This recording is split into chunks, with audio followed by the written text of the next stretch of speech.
Welcome or welcome back. This is Pairs Well Knitting. I'm Jennifer, and this is a knitting podcast all about knitting, yarn adventures, and travel. Thank you so much for joining me today, and I'm thrilled to be bringing you the Magnolia Bloom, which is my most recent finished object, and we are going to be comparing and contrasting two other Magnolia Blooms that I have completed in the past. I'm so excited. And then we're going to be featuring what's on my needles. So somewhat of a traditional podcast, we're going to do all of it.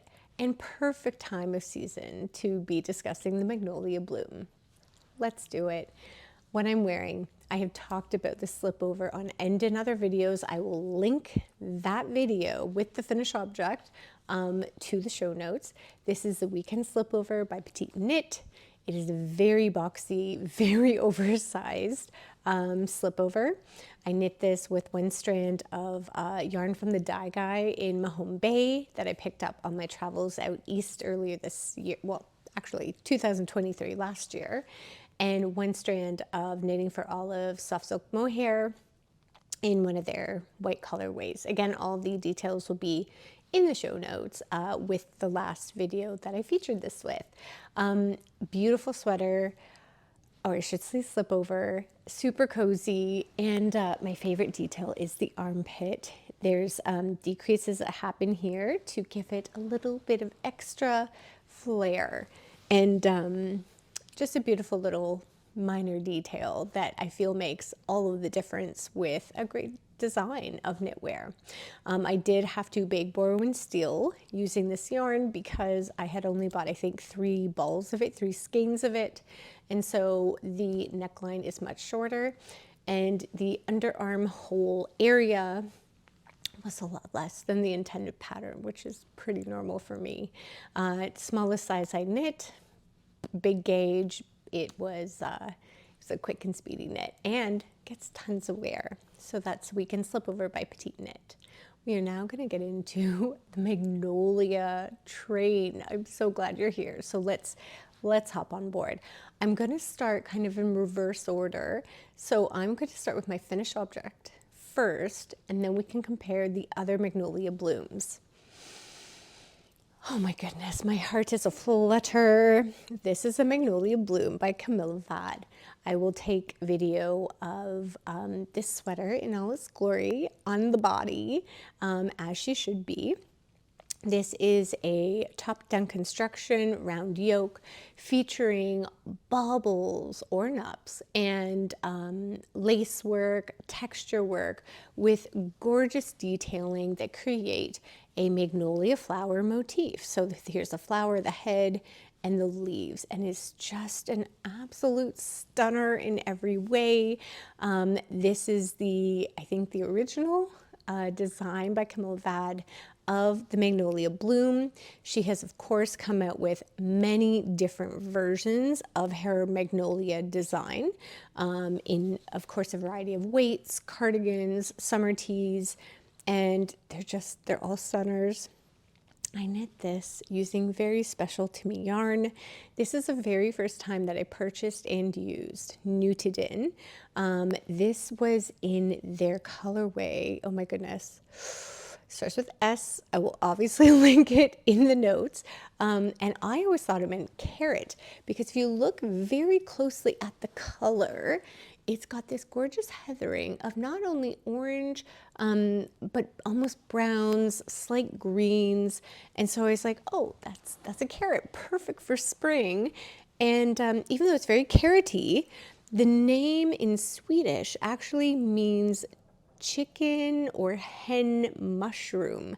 Again, I'll link it somewhere. I'm sure I'll put a little blurb.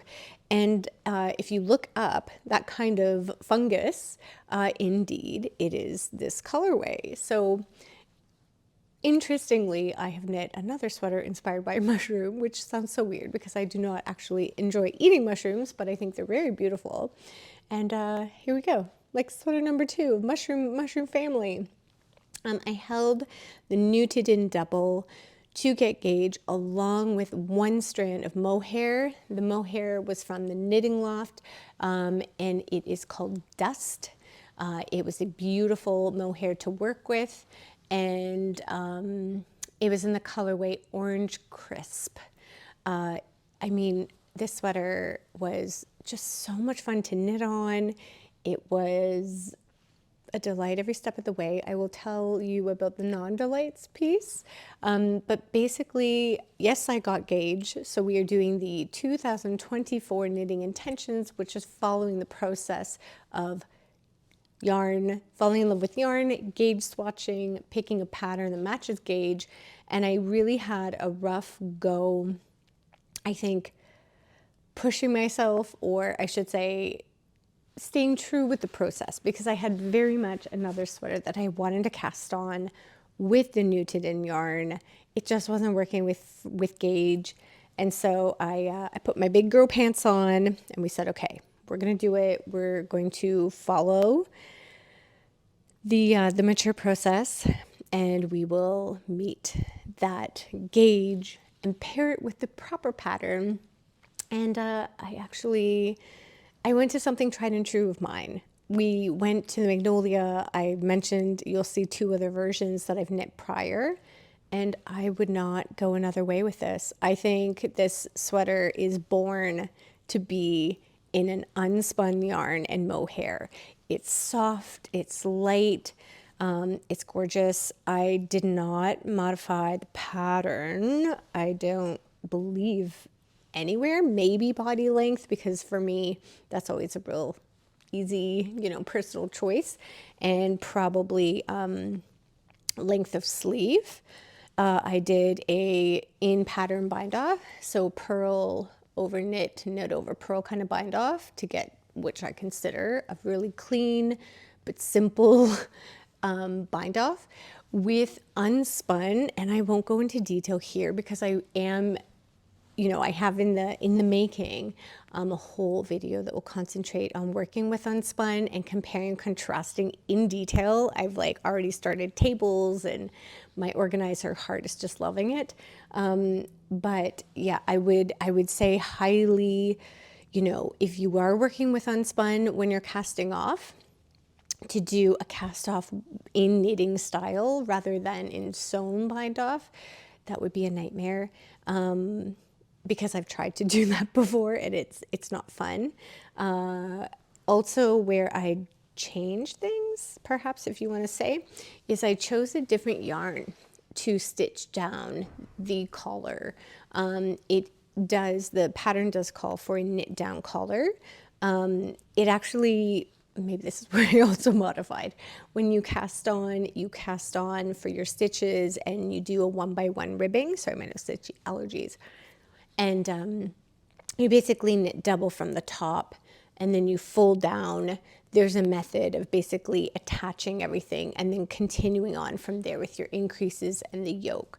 I actually, and I forgot to talk about this, when I cast it on here. So pretend that neckline wasn't there on the ribbing, and it was just kind of like a rough edge, if you will. So I cast on for the amount of stitches that it called for that first row of work, or I should say at the neckline after the 1x1 ribbing. And right, I did the whole sweater, tried it on for sizing, so happy with it. And so when I did do the ribbing at the neckline, the collar, I picked up stitches. And as I picked up, which was very simple with unspun, totally easy, I used my knitting needle like I normally do. I picked up, again, I think it was 7 out of 8 stitches. So this is actually less stitches than in the pattern was. And I won't give away the number because I pay for pattern. But I did use different yarn, as I said, to stitch the neckline down, to give it the strength, but also for my sanity, because I did the Snowy Forest sweater by Midori Hirose in unspun, and I did the same kind of folded collar with 2 strands held double of unspun and tried to sew it down, and it broke a million times that I didn't want it to break. So I used a yarn from my stash that I feel, it's not beautiful, but no one's going to see it except for myself, and it does the job, and I didn't lose my mind. So yay, I consider that a massive win.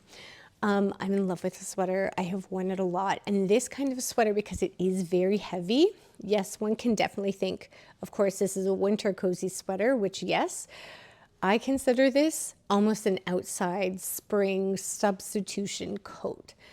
So I will wear this actually out as my outer piece on top of whatever I'm wearing.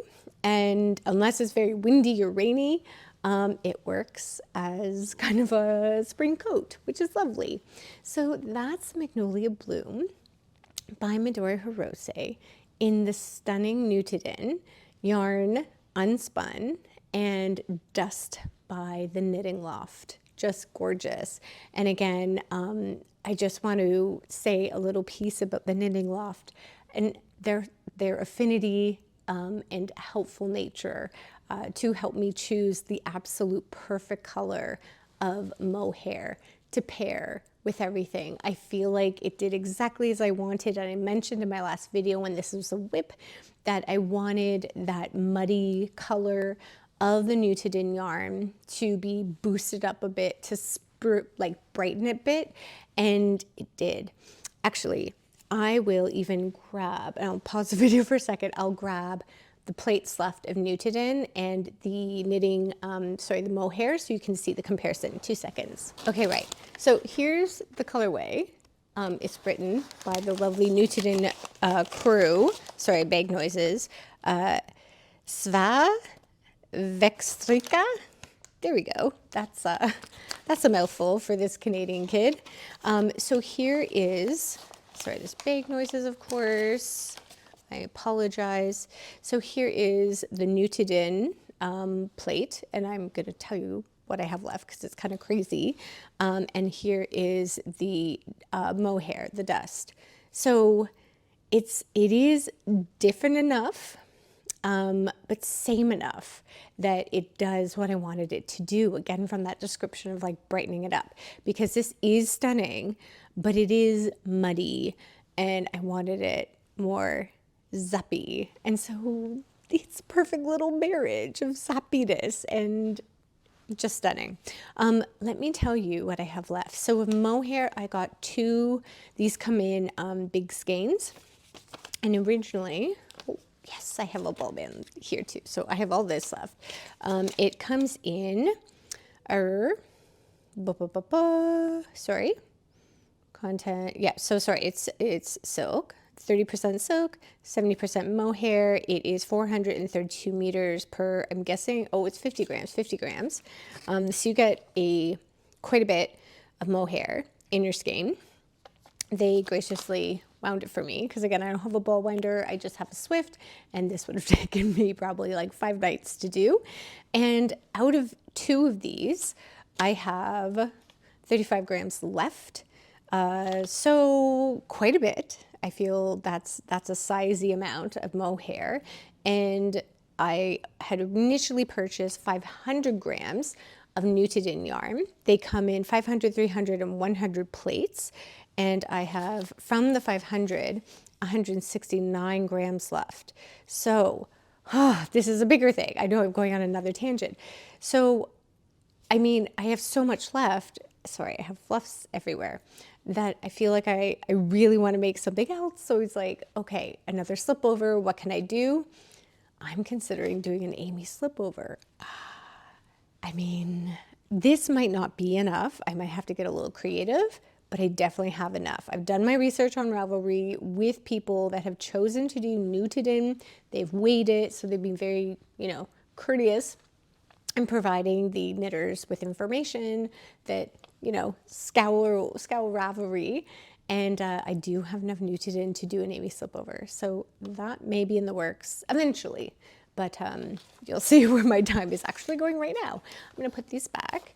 And yeah, I like when I have things like this that I have leftovers of or significant leftovers, I like weighing them and then putting the little stickies into the package so that everything's together. And so when I'm, sorry, crinkle. When I'm going through my creative bits and I need a new Caston, and I'm considering, using yarn from my stash or little leftovers, that I can go right into whatever it is, pull out the little like sticky note and see exactly the quantity that remains. So it's just a quick and dirty little secret. There we go. There we go. We will go over the 2 other Magnolia Blooms that I have made.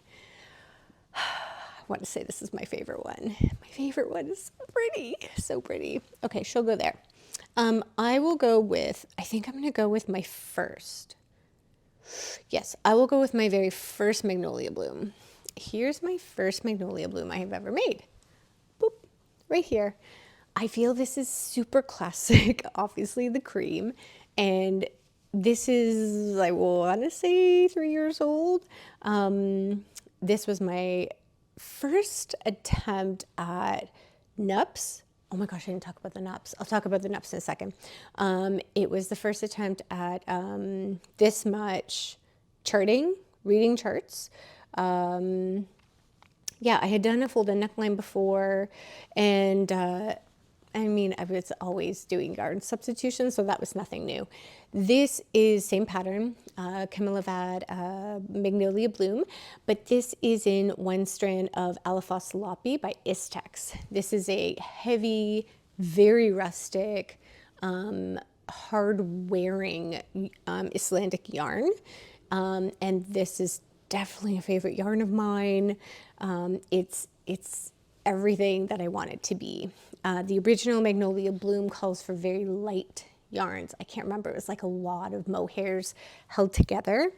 And at the time, I was being very financially conscious and wanted something that was quite affordable. But again, you know, that still had that look of fuzzy. And this is, I think this was kind of one of the gateways for me of Icelandic yarn. And I think it does the job. I wear this again as spring almost coat, and she gets so much wear.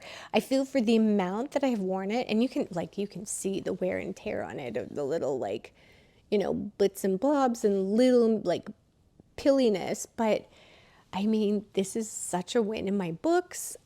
This one I did knit according to pattern because, again, I was newer. And so I had knit from the top that it specified, the 1x1 ribbing.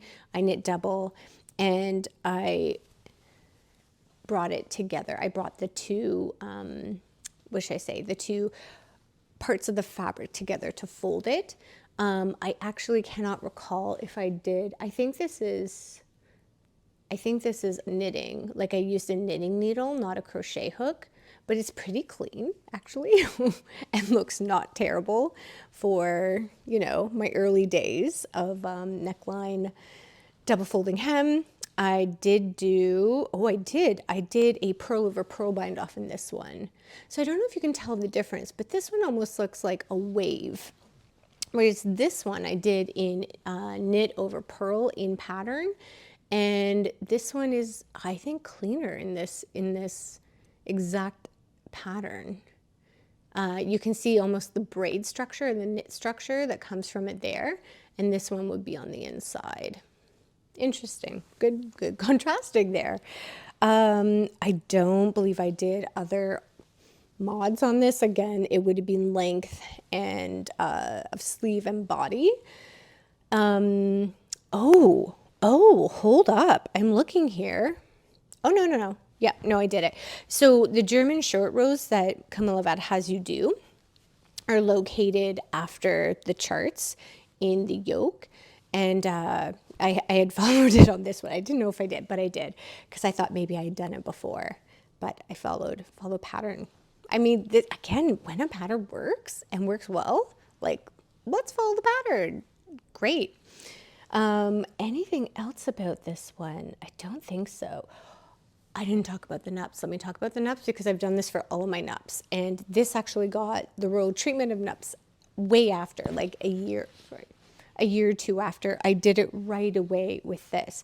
So I think it'll show up really well with this. I'm going to come up close to the camera.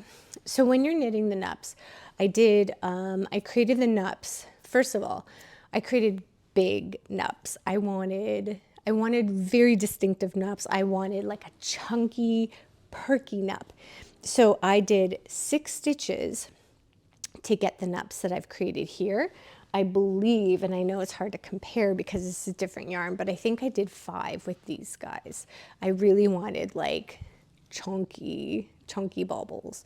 So I used knitting needle to do this, and there's a technique, very simple, where you basically knit in the front, knit in the back until you get the stitches or the quantity of stitches that you want, and then you basically pull those stitches back over the original stitch to get your bauble. And oftentimes they're like inverted. It's like an innie nup, so they're not pretty. To make these nups very perky. 3. One is knitting 6 stitches instead of 5. The second thing is I knit in the back after the nup was created. So instead of going knit, knit, knit, for example, nup with all your stitches, and then knit, knit, knit, I did knit, knit, knit, nup, and then knit in the back, knit, knit, knit. Third thing, and this is the major key, and I thought it was Kristen Lair from Woolen Vine, but it was not, I don't think. I don't know, and I tried to find the video, I couldn't find it, how to make your nups perky. What I did is I went to where this hole would be here. So it's pretty much, there's a space, you see kind of my finger, where there's like it's a void that's created after your nup, because you're creating so much fabric here. And so there's a bigger stitch that happens just after. And what I've done is I've pulled, oh gosh, I don't know if I can show you. I've pulled that stitch from what would have been here around the nup. Oh, you can see it, yes, right here. I've pulled that stitch around to kind of hug or caress the nup. This is getting a lot, to basically perk it up. And I've done that for all of the nups, and these are the perkiest nups I think I've ever made. I love them. The love of my life. When I was doing, he's like, what are you doing? And I showed him the difference between the nups that I had perkified, using that method of bringing over the extra stitch and caressing the nup with that extra stitch and basically cinching it up, compared to ones I hadn't touched. And he's like, those are perky nups. I'm like, that's a win. What I would have done in my earlier days, I didn't know about perky nups. I knew I wanted them, didn't know how to get them. So with these, I would have knit with 5 stitches instead of 6. I also would not have knit in the back. And it like a year or 2 after, when I found out about perky nups, that is, I believe, when, yes, I brought over the stitch. I think, yeah, I brought over the stitch over the nup to do the caressing. So even though these are good, they're much better with that caress piece, but having the additional surplus of stitches to bring over obviously increases your fabric, thickens, fattens up your nup, knitting through the back loop, and then bringing that extra stitch over to caress and really, like, you know, lock your nup in. Yeah, those are the nups. And that is the first Magnolia Bloom in Alafoss Lopi by Istex. And she's heavy and she's delightful. We love it. My middle, or I should say second Magnolia Bloom is this one. This is a very Canadian yarn. This is Topsy Farm yarn. I actually had one of the Topsy Farm colorways in the yarn Caston wheel of my last episode. This is in their Aran weight, and this was a, it was a selected colorway, like a limited time colorway in an olive green. So I'm not sure if they still have this color. Super rustic, very Canadian wool. And again, you know, it's a chunky yarn. It's quite dirty, and I wear it a lot. I actually wear this a lot in the fall, this one, because I feel the color is just like deliciously fall. Love this color of green. Yes, I don't know if there's 5 or 6 stitches per nup, but I definitely did the little perky nup situation, and I didn't know about the knitting in the back loop, but they're pretty good. I'm almost thinking, because they are quite chunky, I'm almost thinking though they might have been a 6-stitch nup. They're pretty good. I was definitely upping my nup game. A mod or change that I did, or maybe was too lazy to do, I didn't do a folded neckline. I left it as a mock collar, and what I was going to do at this point when I was doing folded collars is I would take the collar after I did the full 1x1 ribbing, and instead of going right away with my knitting needle to come down and bring it into a folded collar, what I was starting to do at this point of my knitting, the technique is I would leave it, do the rest of my knitting, and eventually pull this down, and with a needle, a tapestry needle, knit it down by hand. I actually loved the mock collar on this. I feel like it goes really well with the yarn. I find it's not itchy. I mean, it's rough. And if you're expecting like mohair, you know, super cloud fluff, it's not happening. But I feel like it works really well with this, everything, with the motif, with the color, with the texture of the yarn. Yeah, for the bind off, I did pearl over pearl. So the same as I did for my cream color Magnolia Bloom. And much shorter sleeves. I did shorter sleeves because I think I was running out of yarn. So I would have done, I would have weighed my yarn and then divided it in half to get equal sleeves, which is like a super simple, you know, trick. It's not a dirty knitting secret. It's like, it's a secret that we all should know, and it's not a secret because you want to make sure that your sleeves are the same length. Shorter in the body too, I feel this one. Again, pearl over pearl bind off, and I would have done, yeah, and I would have done the short rows on the back. The short rows actually that I did, which I feel don't have a visual difference, I would have done wrap and turns. These were the days that I was wrapping and turning to do short rows. Nowadays I've graduated and I'm doing, my goodness, sorry, German short rows, very happily, very proudly. This was the slipover that I learned the German short rows with through a Petite knit video while I was sitting at the lake shore trying to teach myself with the video. And there we are, voila. So this is a very heavy sweater, and again can act very coat-like, but fantastic. I love this design. Obviously, I mean, I have 3 of them, and what's not to love? It's an easy project. It's, again, I love charts, so it's a chart reader's delight. Oh, I wanted to like display these here and it might not work. And because it's such chunky yarn, it's such a chunky gauge, it just knits up so delightfully fast that it's really satisfying, and you get to wear it, but has enough interest at the yoke where you're engaged the whole time. I mean, it's such a fabulous design. I really hope that, you know, if you have questions about the Magnolia Bloom, please let us know. If you have any tips and tricks about the nups, perhaps cast off, perhaps short rows, hopefully you can add your 2 cents in. Interesting palette. I mean, I feel this is very, you know, fall-y-esque, and I do love the fall colors, especially in my knitting. So that's interesting. I just want to say before we leave with this is that I was trying to figure out like how to share if you haven't had the experience of working and touching Nutiden yarn specifically, with the mohair, like how it feels. And I would say it's like butterfly whispers. It's soft, it's light, it's cozy, it has a good feel.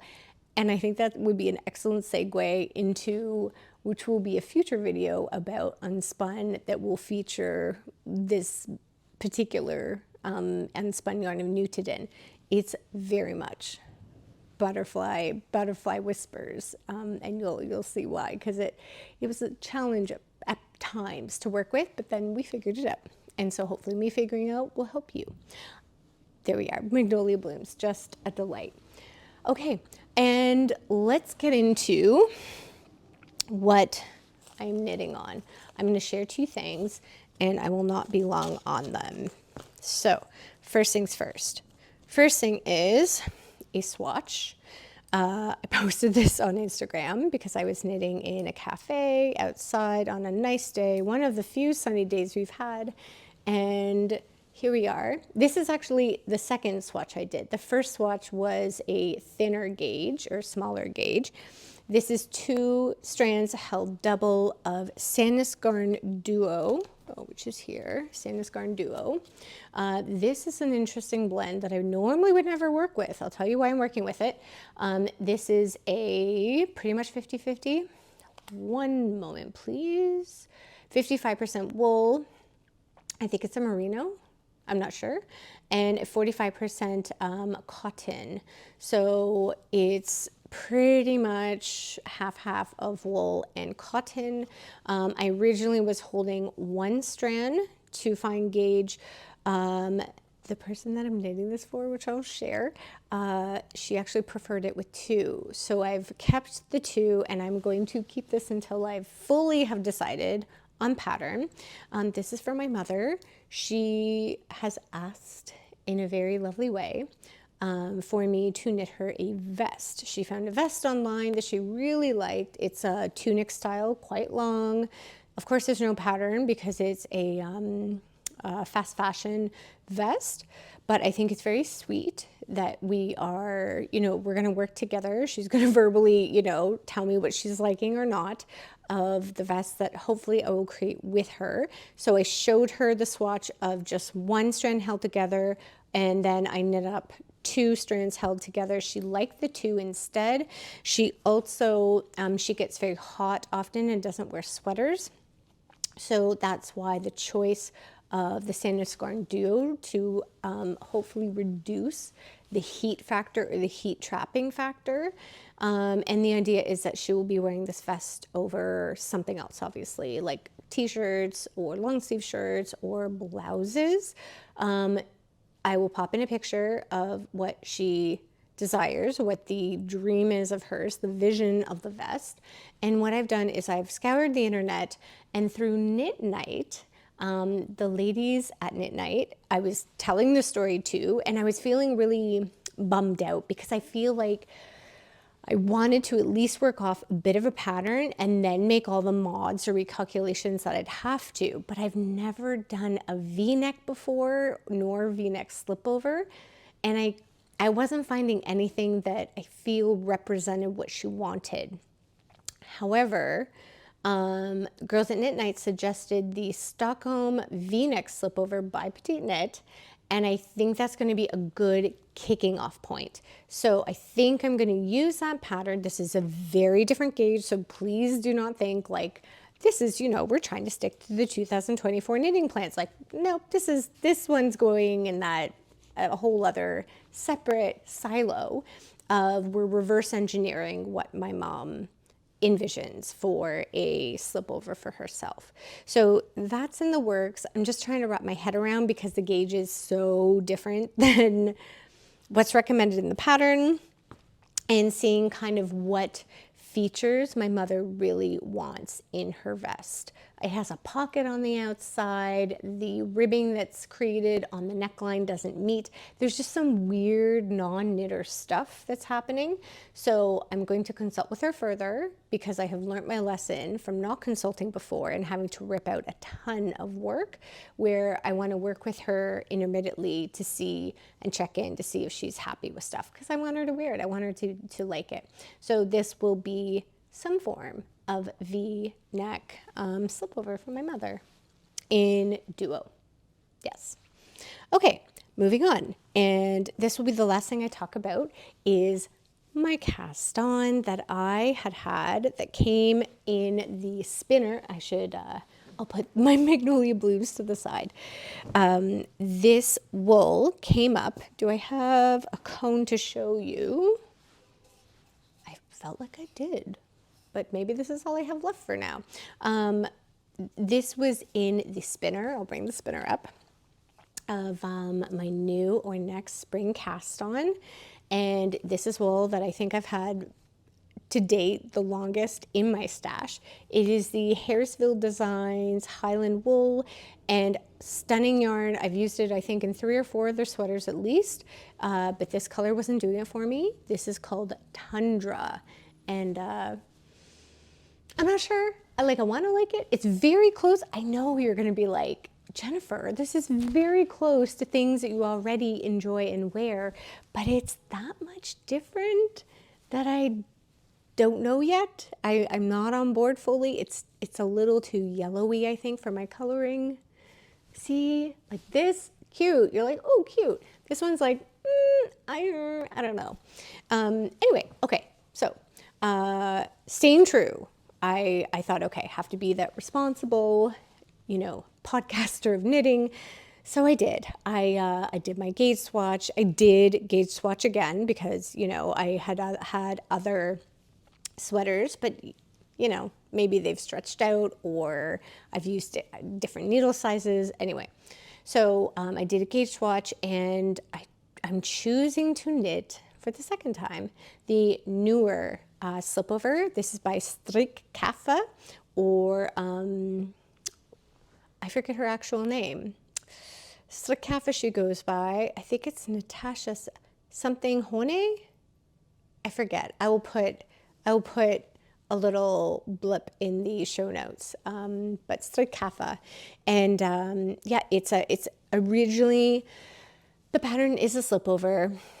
Simple, I think overall simple design, but really beautiful details of different increases that are done. Because of course it's a slipover, it's supposed to be a short sleeve. My intention will be, because I have 2 cones, another cone's hiding somewhere in the house. This knit up, by the way, the entire body in the second smallest size, not the smallest size for a change, which I'm pretty happy about. And yeah, so I'm going to do a sleeve. So the sleeves are next. This is a split hem 1x1 ribbing, which I have continued to do because it's very cropped. And I think for what I want is a spring sweater. So then obviously I'll pick up at the neckline. I'll probably do quite a smaller neckline than intended to try to cinch it in and make it just super clean. And yes, I feel like I've been blasting it out of the park and working very monogamously on this because I want to get done. And I want to get it done because I want the yarn out of my stash. I have also joined a stash along, no, I should say a knit along.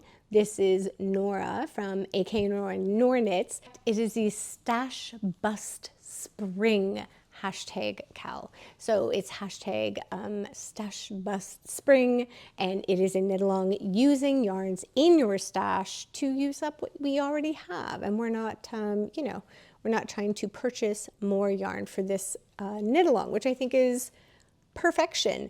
So for me, that's also, I think, needed because the color of this isn't doing it. So I'm like, okay, if I can be a part of a knit along, that will hopefully help, bring me along to complete this slipover.